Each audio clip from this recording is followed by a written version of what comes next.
Hi, welcome back to Edgbaston. In the background, Laura Wright, singer, is practising the national anthems. We've got Mel Jones, former Aussie international, former England captain Michael Atherton has joined Nick Compton and myself. So, Mel, you've done this before. You got 100 on debut in the Ashes series. How excited are you about this one? Yeah, look, nerves galore, I think, for all the players. And I think if anyone says it's just another game or it's just another series, they're absolutely kidding themselves. So you don't play it any differently, but I think you've just got to embrace just the enormity of it all and the excitement. I mean, this is dead quiet at the moment. It's going to change exponentially, isn't it, within the next hour or so. And the quicker both teams can settle in and just take it in, the better chance they've got of getting off to a good start. Of course, the Aussies, World Test champions. Are they the best team in the world? Oh. Here we go.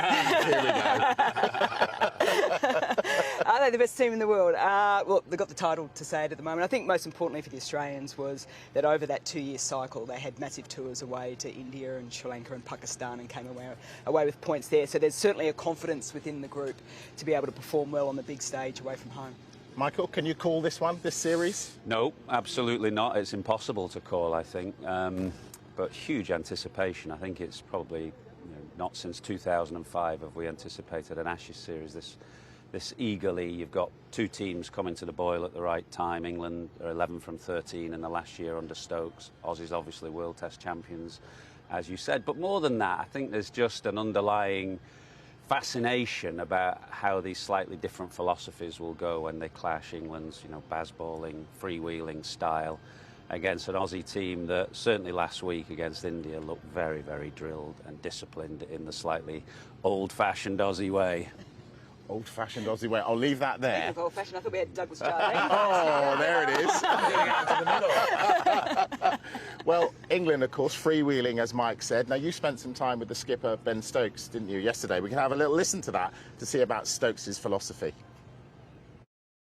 It's very obvious to players that the hype around the series is, big, as you just mentioned, because of the way that obviously Australia have just won the World Test Championship and we've been playing our cricket and doing really well, since over the last year. So you can sense why everyone's, really looking forward to it. But for me, in particular for this 3 days before we've played the first test, it was around how sort of I am and how I speak, and not being any different to what I've been like over the last year.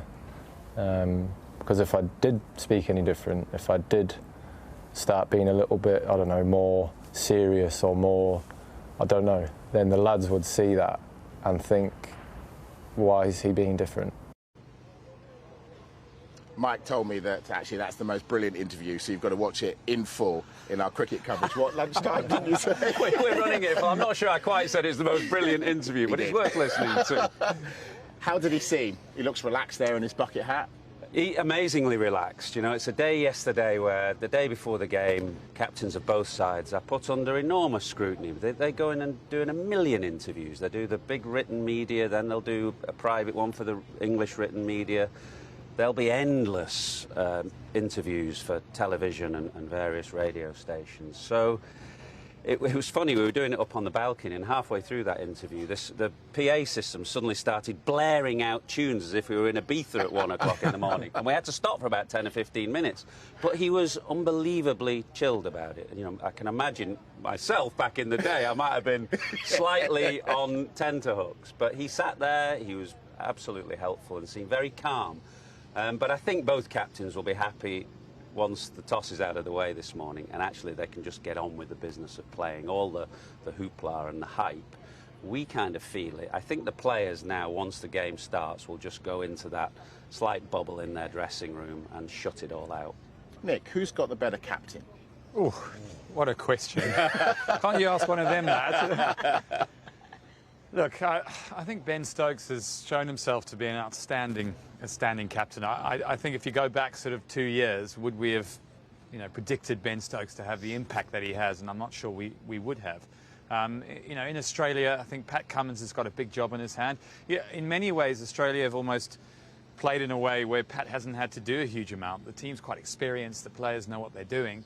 So there hasn't been a huge challenge for him, I think, from a captaincy perspective. I think against this England team, if they do come out and play in the way that we've seen them play over the last year, then there'll be some different questions for Pat Cummins. You know, if England get off to a flyer, if Ben Duckett starts cutting balls that other players are leaving, and Zach Crawley plays and unfurls some of the cover drives and pull shots we've seen, you know, will they have to resort to more defensive tactics? We don't know. So both very experienced, very hard to call, and both very good in their own right. What do you think, Mel? How are Australia going to deal with the way England play cricket at the moment? Yeah, I think they'll sort of cast their minds back to, we spoke about it last night, Headingley, dare I say, that match. And you can sort of see, you know, it was Tim Payne that was captain at the time. Yeah. A lot of the bowlers are still in that game now. And all of a sudden, Ben Stokes just took the game on, and there was this slight little panic of, you know, what do we do? Are we putting fielders out? Are we bringing them in? So I think a little bit of knowledge from that into building into this series is certainly going to come to play. Andrew McDonald, the Australian coach, is a meticulous guy in terms of preparation, and he's very calm, and he talks about tempo and not pivoting if you don't need to, so don't panic. And I think that's probably the most important message for him to the players. And then it will be Pat Cummins and his plans with his bowlers to ensure that the field placements are right, so he can just manage that time. If it's 30 minutes of gung-ho, if he can bring it back with the wicket, or if it might be 45 minutes or it might be a session, just to try and tempo that as much as possible. Who would you pick, Stark or Boland? Boland. But I don't know if it's up against Stark or Boland. Oh, go on. Well, the other one is Hazelwood, and I think they're really keen to get him back in. I know he hasn't played a lot of cricket. I personally would still have Boland in my side. He's been absolutely brilliant.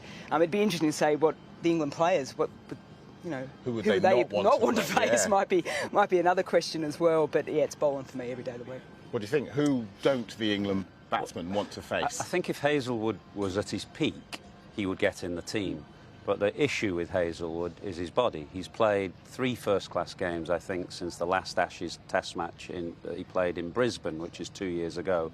Played 4 first-class games in the last 2 years, essentially.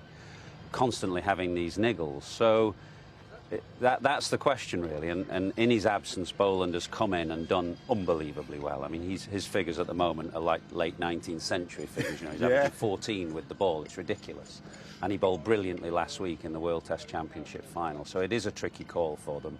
I would go with Boland just because I think he's rock solid and you know what you're getting, and there's a question mark about Hazelwood's fitness. And it's a long series. You don't want to bring Hazelwood back too early and find then that injury strikes again. How would you have gone opening the batting in the Bazball era? Well, I wouldn't have got in the side for a start, Mike, as Ben That's what I wanted you to say. publicly said about 2 weeks ago. Actually, the thing is, if you're a product of your era and your time, 20, 30 years ago when I played, it was a very different time. If I was 21 now, I'd be a different player because there's that influence of 2020.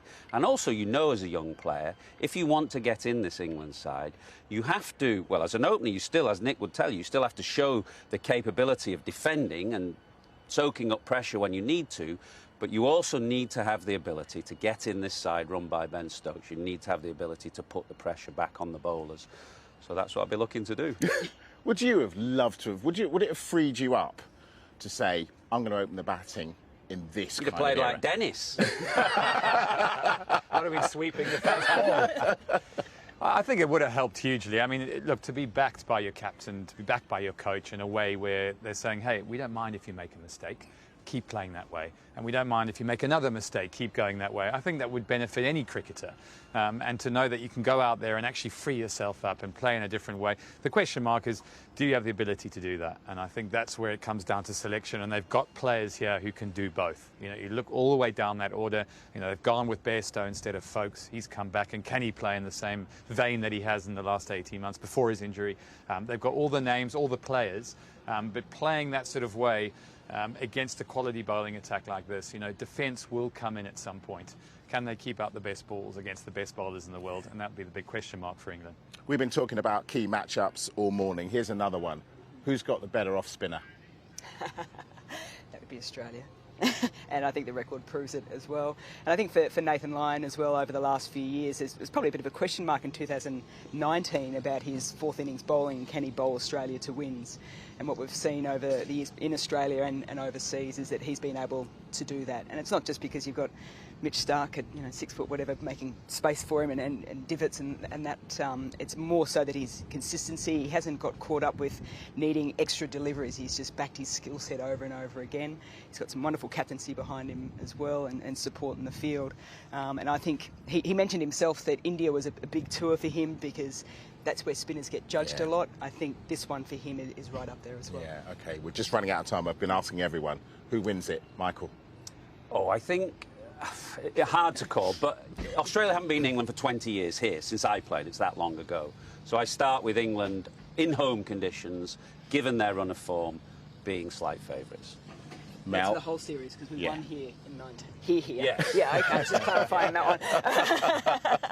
Well, I can't see a draw happening, so there's going to be a result in there. I would like to then think that the Aussies get up in a 3-2 series.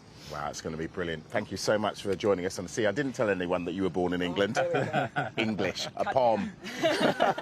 Thank you very much, guys.